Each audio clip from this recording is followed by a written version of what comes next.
بسم الله الرحمن الرحيم، والصلاة والسلام على سيد الخلق محمد عليه أفضل الصلاة والسلام. السلام عليكم إخواني أخواتي، إن شاء الله تكونوا قاع بخير. ولا فيديو تاع اليوم تلقاكم بألف صحة وعافية يا رب. اليوم كما كنتوا تشوفوا معايا في الصورة باغي نديرلكم طاجين تفاح تحضروه شهر رمضان المبارك، دسوه في المجمد ويشد لكم أطول مدة ممكنة. وانا هنا عندي كمية من التفاح كما تعرفوا راه متواجد بكثرة في الأسواق، والثمن تاعه راه معقول. نشروه هاد اليامات ونخدموه ندسوه في المجمد. رمضان ان شاء الله يدخل علينا شهر رمضان الكريم بالصحة والهنا، اللهم بلغنا رمضان لا فاقدين ولا مفقودين. تلقوه واجد، ونجيب الإناء غادي نحط فيه حوالي 2 لتر تاع الماء، ونعصر فيه الليمون. كما كنتوا تشوفوا عصرت الليمون والقشور زدت قصتهم في هذاك الماء. غادي نقشر التفاح، نقشر كاع الكميه اللي عندي ونحطها في وسط هذاك الماء. والفايده تاع الماء اللي درناه باش التفاح تاعنا ما يتاكسدش وما يكحلش، يقعد محافظ على اللون تاعه. كما تعرفوا التفاح بالخوف كي يضرب على الهواء بالخوف يكحل، هكا يقعد لنا اللون تاعه شباب. غير تبعوا معايا غادي تفهموا.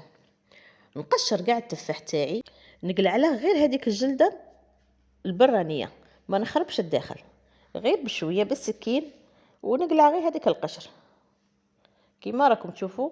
وهذاك العود اللي من الفوق ماذا بيكم تخلوه ما تقلعوهش، يعطينا منظر شباب للتفاح تاعنا. وقلعوا هذاك الجزء اللي يجي في الاسفل، هذاك الجزء الاسود. وهنايا اللب تنجموا تقلعوه اللي يبغي يقلع اللب ومن بعد يحشي التفاح، وكاين اللي يبغي يخليه كيما هكا، وانا باغي نخليه كيما هكا. غادي نقشر بالحبه ونديرها في وسط هذاك الاناء اللي فيه الماء والليمون، ونخليهم لو طون يكمل كاع الحبات تاعي.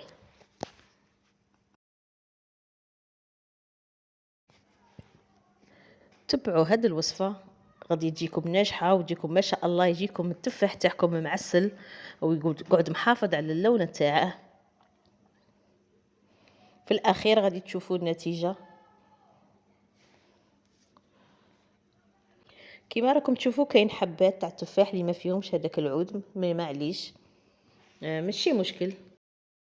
والحبات تاع التفاح تاعكم اللي درتوهم في الماء ما غاديش يغوصوا تحت الماء، غادي يقعدوا من الفوق. ماذا بكم كل مره تقلبوهم من الجهه الاخرى باش ماشي الجهه اللي تقعد الفوق اللي يضربها الهواء تكحل، كل خطره تقلبوها. ندور راكم فاهمين.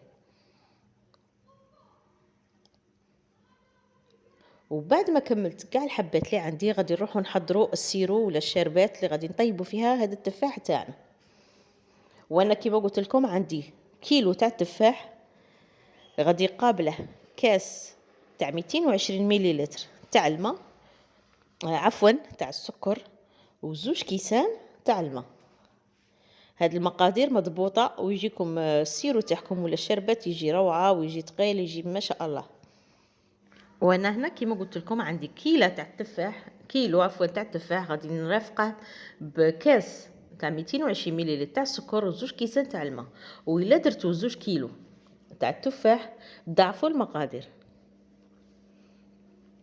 وغادي نزيد لهم عود تاع القرفه، عود يكون صغير.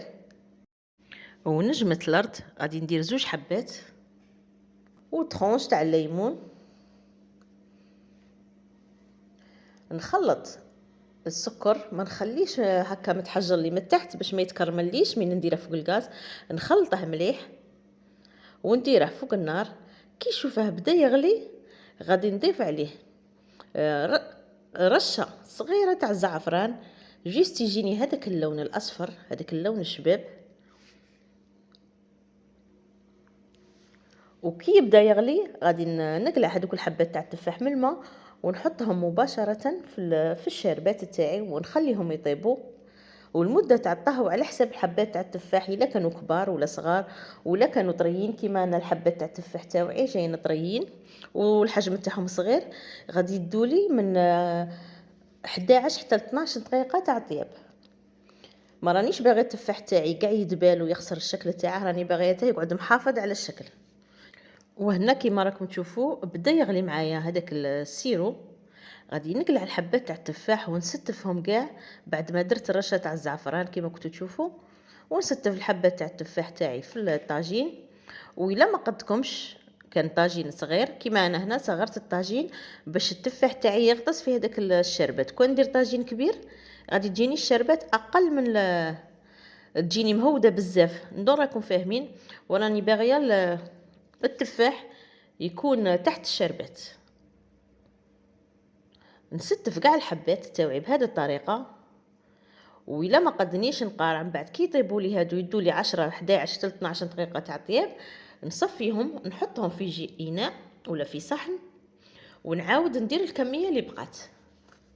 طريقه سهله راكم تشوفوا راهم مغمورين في السيرو، ونخليهم كيما هكا. كي يبدا يغلي الماء نحسب له 11 حتى 12 دقيقه ونقلع الكميه الاولى تاع التفاح تاعي.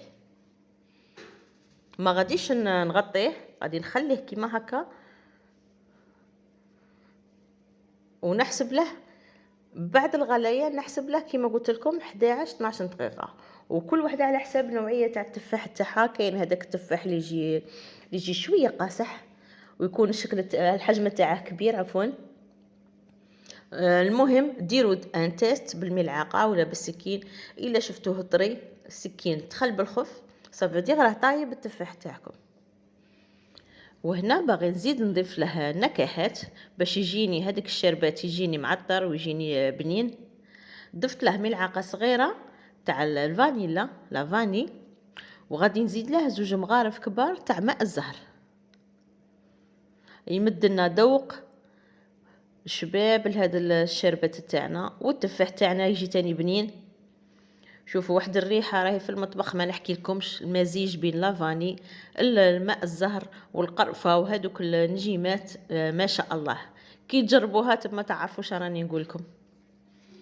وهنا راكم تشوفوا بدا يغلي معايا الطاجين تاعي. غادي نحسب له 12 دقيقه ونصفي الحبات تاع التفاح ونضيف الكميه اللي راهي باقيت لي. وبلا ما ننسى كل ما تشوفوه دار هذيك الرغوه من الفوق ماذا بكم تقلعوها. وبعد ما فات الوقت المطلوب غادي نبدا نقلع الحبات تاع التفاح. غادي نسي نقلعهم غير بشويه ما تخسروا لهمش الشكل تاعهم. كيما انا هذه طابت زياده شويه. المهم ما خسرليش الشكل تاعها. نصفي كاع الحبات ونضيف الكميه الاخرى اللي بقات لي. ومن بعد شوفوا كيفاش غادي ندسوهم في المجمد. وانا هنا كملت كاع الكميه اللي كانت عندي. غادي نقلع هذاك الطرونش تاع السيترون تاع الليمون عفوا باش ما يمرليش الشربات. ونخلي الحبات تاع التفاح حتى يبردوا مليح باش عاد نديرهم في بورت مونجي وندسهم في المجمد. ما تنجموش ديروهم هما حامين. كي يبردوا غايه وهذاك الشربات تبرد معكم دسوا الحبات تاعكم كيما راكم تشوفوا الشكل تاعهم واللون يجي ما شاء الله. اللون تاعهم ما يكحالوا ما يخسروا لكم. طريقه سهله. وعندي هنايا هاد لي بواط مونجي غادي نستف فيهم الحبات تاع التفاح تاوعي ونفرغ فوقهم هذاك الشربات اللي كان برد وندسوهم في المجمد. وقت الحاجه نجبدوهم ولا كانت عندكم مناسبه ولا ضيوف ولا ما تلقوهم واجدين. نسهلوا على رواحنا الخدمه.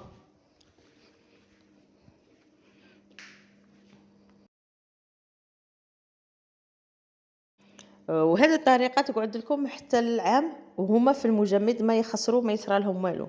واللي بغى يديرهم غير تحت يستهلكهم في ظرف اسبوع او 10 ايام. ديروهم في علبه زجاجيه محكمه الاغلاق. والوقت اللي تسحقوهم اجبدوهم. وإلا وصلتوا معايا حتى لهنا نقول لكم ما تنسوش اللايك فضلا وليس امرا احبائي، وتفعيل زر الجرس باش يوصلكم كل جديد، والاشتراك في القناة وترك تعليق محفز. ونقول لكم جربوا الوصفة وشاهدكم في الجنة. ونتلاقوا في وصفة جديدة إن شاء الله. ودمتم في رعاية الله وحفظه. والسلام عليكم ورحمة الله تعالى وبركاته.